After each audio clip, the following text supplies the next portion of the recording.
ଆଜିର 10ଟି ଅନୁଚିନ୍ତା ସମସ୍ତେ ପଢ଼ିବା ନିହାତି ଜରୁରୀ। 1. ଜୀବନ ରୂପକ ବହିରେ ସବୁଠୁ ସୁନ୍ଦର ପୃଷ୍ଠା ହେଉଛି ଆମ ପିଲାଦିନ, ଯାହା ଗୋଟିଏ ସ୍ମରଣୀୟ ଫର୍ଦ୍ଦ। 2.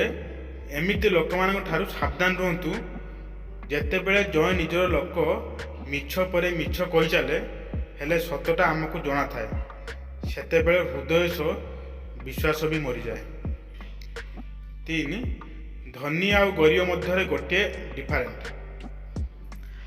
ଧନୀ ଲୋକ ଖାଇବା ଡାଇଜେସନ୍ କରିବାକୁ ଦୌଡ଼ନ୍ତି, ଆଉ ଗରିବ ଲୋକ ଖାଇବା ରେଡ଼ି କରିବା ପାଇଁ ଦୌଡ଼ନ୍ତି। 4 ନମ୍ବର, ମଣିଷ ବଡ଼ ହୋଇଗଲେ ପିଲାଦିନ ଭୁଲିଯାଏ।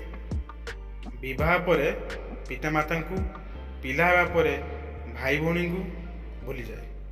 ପଇସା ହୋଇଗଲେ ଗରିବକୁ ଭୁଲିଯାଏ, ଆଉ ଯେତେବେଳେ ବୁଢ଼ା ହୋଇଯାଏ ସେତେବେଳେ ଭୁଲି ଯାଇଥିବା ସମସ୍ତଙ୍କୁ ମନେ ପକାଇଥାଏ। ଏହା ହେଉଛି ସତ୍ୟତା। 5.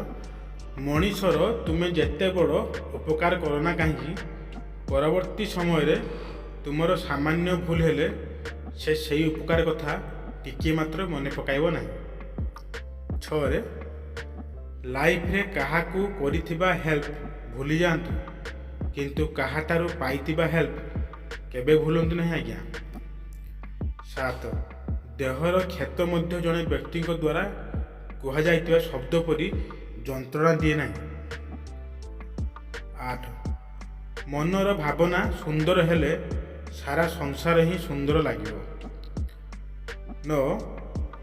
ସେହି ବ୍ୟକ୍ତିଙ୍କୁ କେହି ପରିବର୍ତ୍ତନ କରିପାରିବ ନାହିଁ ଯେଉଁ ବ୍ୟକ୍ତି ନିଜର ଦୋଷ ଦେଖିପାରେ ନାହିଁ। 10. ଜଣେ ବ୍ୟକ୍ତି ନିଜ ଆଖିରେ ଭଲ ହେବା ଉଚିତ, କାରଣ ଦୁନିଆ ଭଗବାନ ଠାରୁ ମଧ୍ୟ ସୁଖୀ।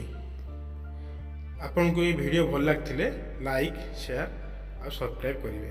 ଧନ୍ୟବାଦ।